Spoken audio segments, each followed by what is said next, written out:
I'm Marvin Scott. And today, we reach into my vault to remember a sad day in American music history in particular. It was a sad day. It was the day 45 years ago that Beatle John Lennon was murdered in front of his apartment building, the Dakota, here in New York. It was a day we all remember. It was so sad. And joining me on this voyage through my vault is my dear friend and colleague, Monica Morales. I'm your biggest fan also. And I Thank can't you. believe you have all of these incredible moments. And you found these videos, these incredible Our videos. archivist gets the credit for that. Adam Smith is terrific. And Joe, our He producer. goes into the depths of our building here and he finds these videos. They go back 40, 50 years. They're He treasures. wipes the cobwebs off of them. And he did find some video that I did in 1980. It was the year I started here at Pix 11. And it was only a couple of weeks after I started that John Lennon was fatally wounded by 4 bullets. And I remember the outpouring of fans, particularly the morning after. They all gathered in front of his building, the Dakota, on the Upper West Side. And I was there, and I spoke to many of them, and this is what it was like the day after John Lennon was shot.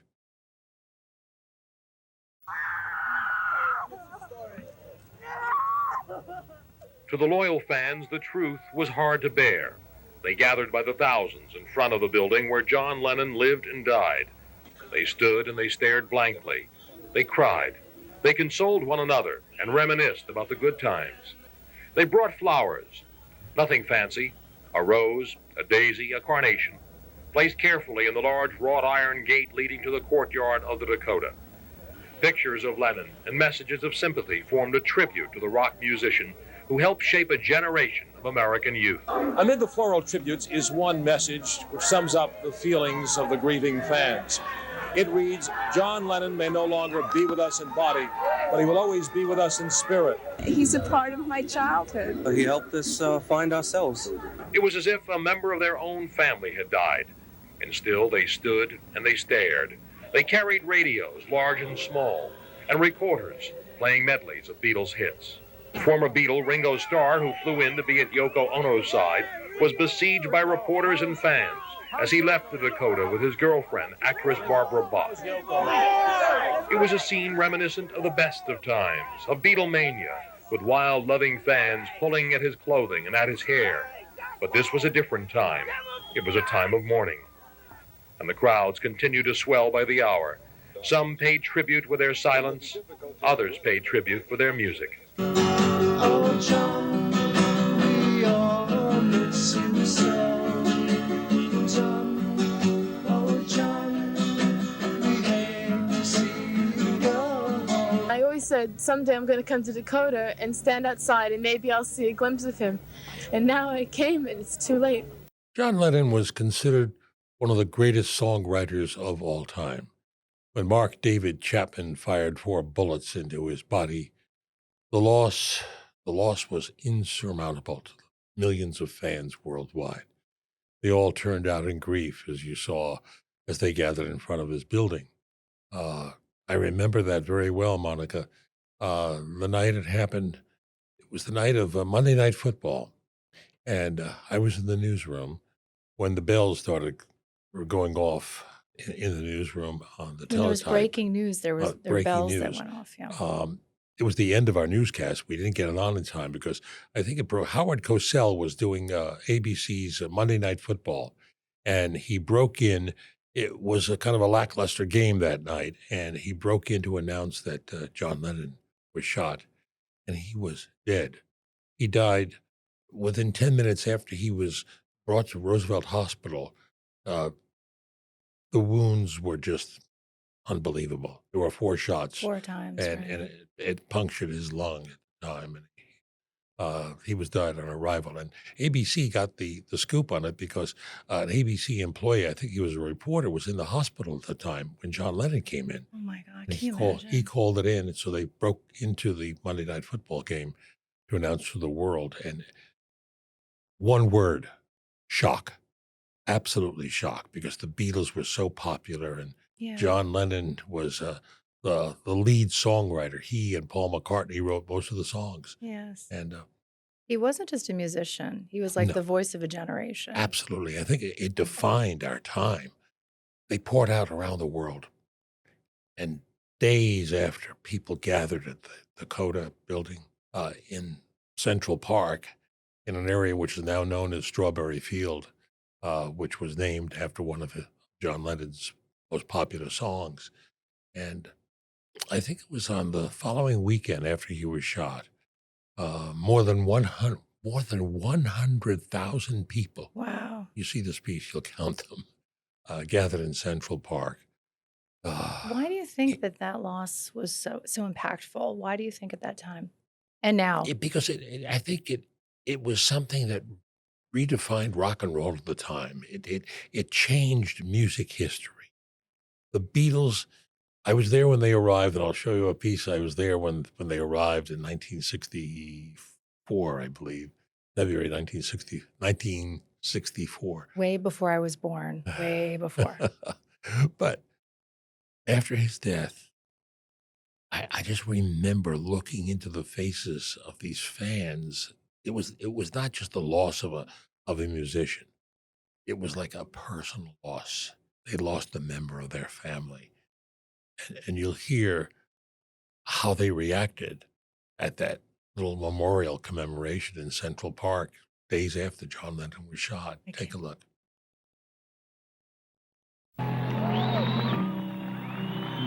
They came by the thousands to voice their admiration in music and to express their sorrow in silence. They stood united, mourning as one, just in the shadow of the Dakota apartments where John Lennon was shot down last Monday night. Estimates of the size of the crowd that gathered in Central Park range from 50 to 100,000 people. For a half hour before and after the silent vigil, Beatles music that inspired a generation of rebellious youngsters blared from loudspeakers in the park's band shell. I don't know why someone could kill such a beautiful person. He lived for peace, not for violence, not to die by violence. He's one of those figures that made a mark upon the consciousness of millions of people around the world. Some of the solemn-faced mourners were angered by the sidewalk vendors who were cashing in on the moment, selling buttons, pendants, and other Beatles memorabilia. All I'm doing is doing a job. Precisely at 2 o'clock, there was an awesome silence. People stood and shivered in the 38-degree temperature. They prayed. They cried. They put their arms around one another and experienced the emotion of the moment. The silence broken only by the sound of helicopters hovering above.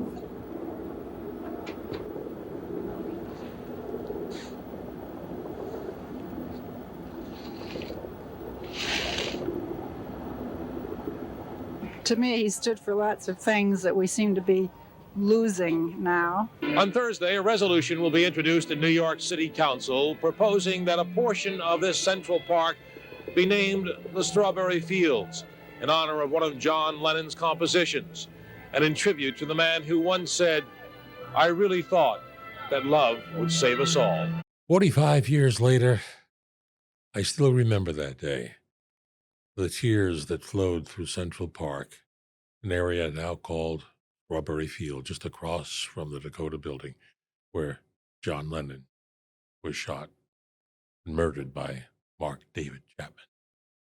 It was an emotional moment, Monica. I have to tell you, I was a reporter there, and you couldn't help but feel the sense of loss among those fans. They just adored John Lennon It's and like his a member music. of their family. It was like someone that they It was, knew, right? as I said, Yeah. this was not just the loss of a fan. It was a loss of a family member as far as these Beatle fans were concerned.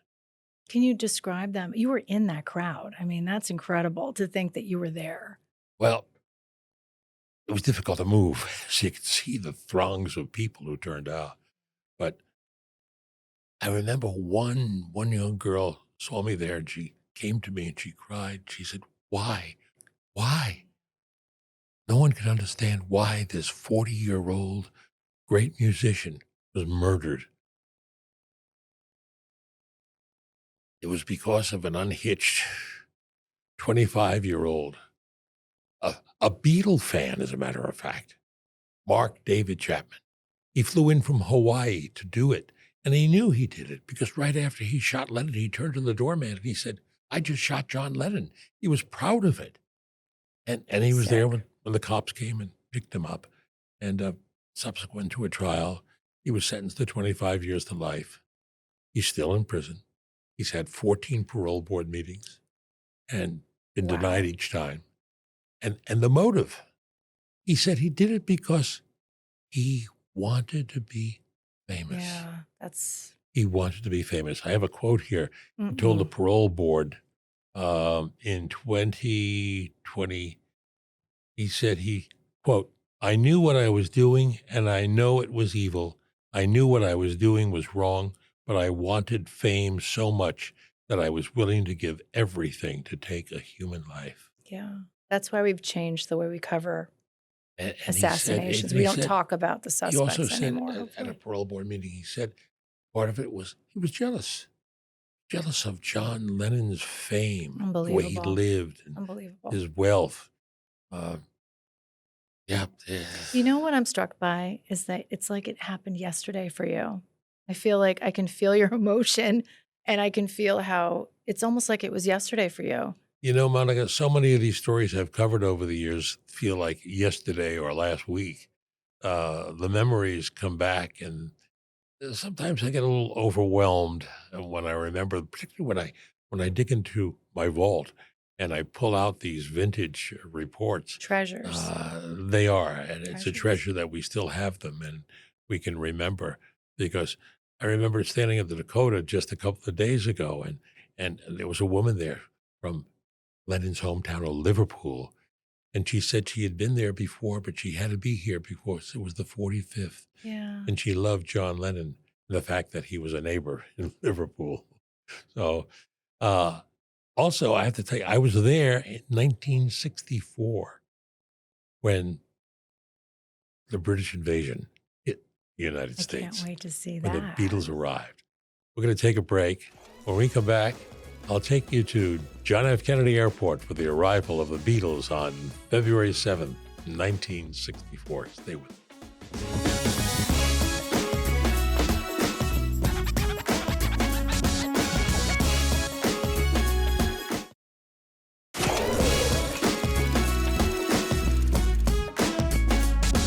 The Beatles had disbanded as a group in 1980, but John Lennon was working solo. And the day he was murdered, he was working on another album. He was taking photographs for Rolling Stone magazine the morning that he was shot.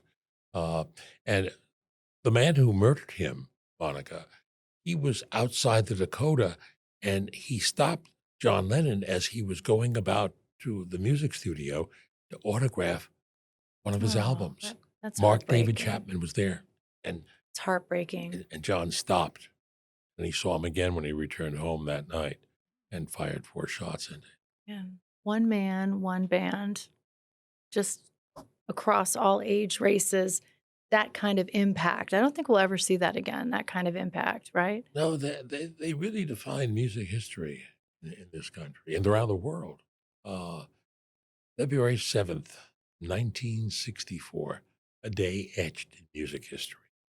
That was the day of the British invasion, the day the Beatles arrived in New York. And you were there. I was there, and I was there. They did a tour, and I was at the airport when they came back, and I got to interview Ringo and George Harrison, and they were very gracious. They remembered me from seeing them when they first arrived. My mouth And just dropped. so this was a piece I did back then, and then also when they returned from one of their tours.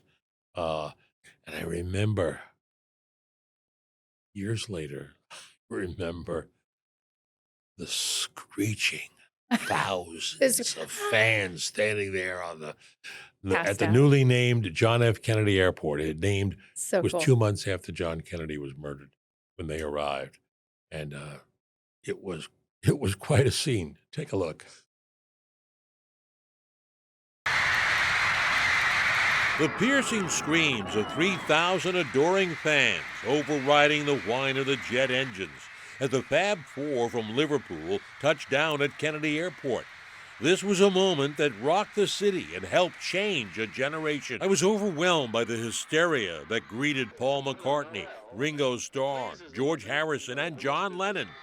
It was impossible not to get caught up with the frenzy of the moment. The kids were shrieking. I was shrieking. I was as excited as the kids. Sirius XM radio personality Bruce Morrow goes way back with the Beatles. He started playing their records 2 years before they became a household name. They had passion. They were romantic. They were Brits.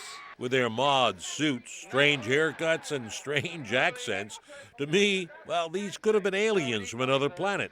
But they showed how down-to-earth they were as they endeared themselves to the New York press corps. You ever hope to get a haircut at all? No. Nope. No, thanks. I had one yesterday. To their fans, though, they were conquering heroes whose music helped revive rock and roll. Great! How was your reception? Marvelous. Fantastic. They're unbelievable.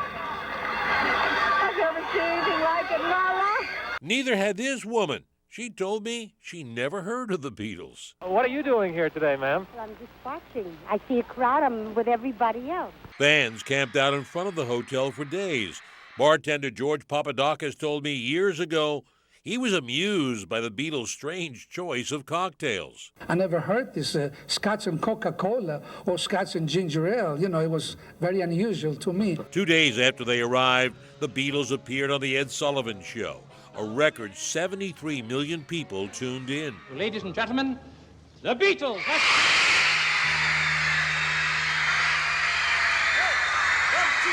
Bruce Morrow, known to his audience as Cousin Brucey, got to interview the Beatles back in '64. He said America's warm embrace of them was quite understandable. We needed something very badly, desperately. Our nation was really in a depression. We didn't know where to turn to. We had assassinations. We lost a young president that most of us loved very, very much. We had racial strife. Young people were trying to find each other. We weren't smiling anymore.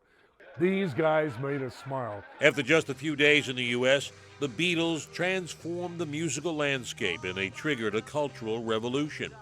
When they returned here 6 months later for a 30-city tour, they had several hit singles at the top of the charts. Once again, I was at the airport to greet them when they landed in New York. How you doing, Ringo? Fine, thanks, fine. How's your trip? Well, I've enjoyed all of it up to now. And after tonight, what's next on schedule? England tomorrow. I think you'll be coming back to the United States pretty soon? Well, we're not sure, but I think we should be next year sometime, you know. With any luck, I hope so. How's your tour been? Hello again. Yeah. No, it's been very nice, thanks. It's been marvelous, yeah.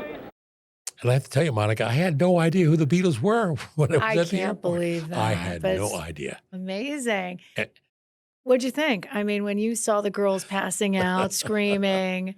Who are these guys?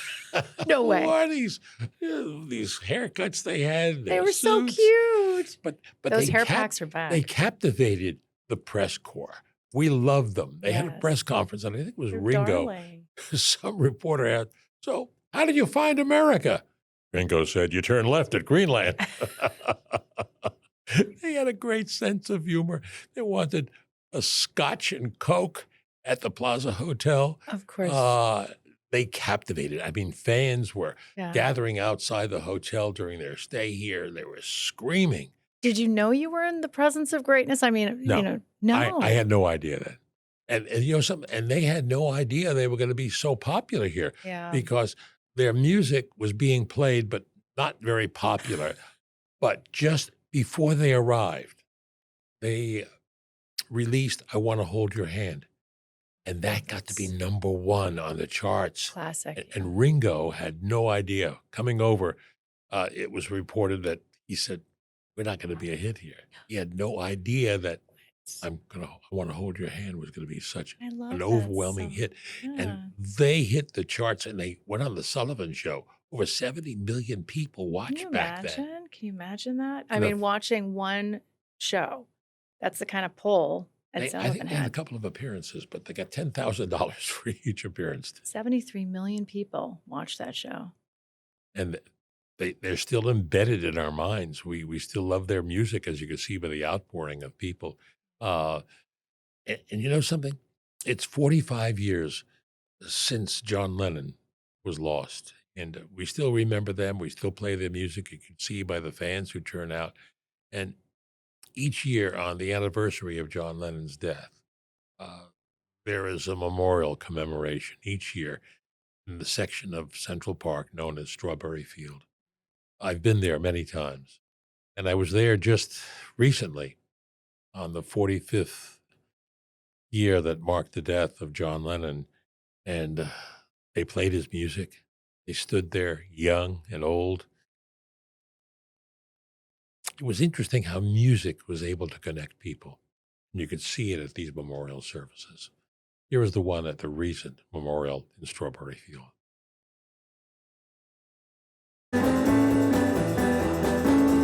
"45 years after his death, John Lennon's music continues to inspire. Throngs of fans, young and old, gathered in Strawberry Field to remember the man and his music. Flowers adorn the memorial field named after one of Lennon's iconic songs. It is just across the street from the Dakota, where Lennon was shot on December 8, 1980, as he was returning home. His killer was a Beatles fan, Mark David Chapman, who admitted shooting Lennon because he wanted to be famous. His death sent shockwaves around the world. Thousands of fans gathered in front of the building where he lived and died. They were numbed in disbelief. Amid the floral tributes is one message which sums up the feelings of the grieving fans. It reads, John Lennon may no longer be with us in body, but he will always be with us in spirit. 45 years later, there are no flowers at the gate. Fans of John Lennon and the Beatles, they stop by, they take pictures, they stand here silently, remembering the man who was. John Lennon was a revolutionary. It was a music that, frankly, that we had really never heard before. This woman is from Lennon's hometown of Liverpool. I've been here before, but I wanted to be here today because it was 45 years. As they remembered Lennon, they stood in the frigid weather, warmed by the music of the man considered one of the greatest songwriters of all time. Every moment growing up, listening to my older brothers and sisters, and they got me into it, and to this day it just makes you dance and feel happy. But yeah, just thinking about Imagine and all the things that are going on today, it just brings you peace and lets you know there's good in the world. And I get teary-eyed because they are such a great group, and he was such a great man. And the biggest Beatles fan ever. John was a peacekeeper. John and Yoko, they helped stop the Vietnam War. Young and old, Lennon's music is for the ages. This girl from Spain is 17. His music, I listen very bit, but I like. And my mom, yes, she listened to him. More than 4 decades after his death, John Lennon's impact on music and culture remain unmatched. Images of that fateful night in December, they seem to fade with time, but time continues to remember the man and his music. In Strawberry Field, in Central Park, I'm Marvin Scott, Pix 11 News. John Lennon is gone, 45 years, but he's certainly still remembered quite lovingly. He has 7 Grammys, posthumous Lifetime Achievement Award for his music, and the music will play on for future generations. Monica, I have to tell you, it was just so emotional standing there with the fans. For somebody who had no idea who the Beatles were when they first arrived, I love their music. My wife loves their music. Of course, We play yeah. it all the time, and it's still Lori loves it's the music, yeah. generational, really. Yeah. And I love that you've been there every step of the way. So seeing that full arc from the airport when you didn't know who they were and to covering this incredible assassination of a legend. I mean, what can you tell us with that? Being there every step of the way. It's a reminder of the fragility of life. There are people we love our family, we love people who we admire as friends, we love people who entertain us. John Lennon was a part of our lives. He was a part of our growing up. So we lost, as we've noted here, we lost a member of our family in John Lennon. as we did with George Harrison when he passed in 2001 from cancer. Ringo's there, and Paul McCartney still does concerts. Which one was your favorite? I have to ask. I like Ringo. You like Ringo? I I knew like it. Ringo. I knew it. Ringo's Why? a character. Why? He's just As you can see, when I interviewed him at the airport, he was feisty, and I liked Ringo, and I admire Paul McCartney. I met him out in the Hamptons several years ago. No. He was having dinner in a restaurant. I went over to say hello to him, and I reminded him I was there the day he arrived. So What did he say when you told he him I was, was he was there? very gracious, and of course, my wife came over. She was so eager to meet him. Of And course. I've forgotten who he was having dinner with, but If I know Lori, she probably gave him a hug. It's hard not to just love them so much. John Lennon, he lives on in our hearts and our minds, and his legacy carries on through his sons, Sean and Julian. And his wife, Yoko Ono, has named an award, a scholarship award for young aspiring songwriters in the name of her husband, John Lennon. It's Monica, fabulous. I love that scholarship idea. You know what I'm thinking, Marvin, is the songwriting, the words, just like your storytelling.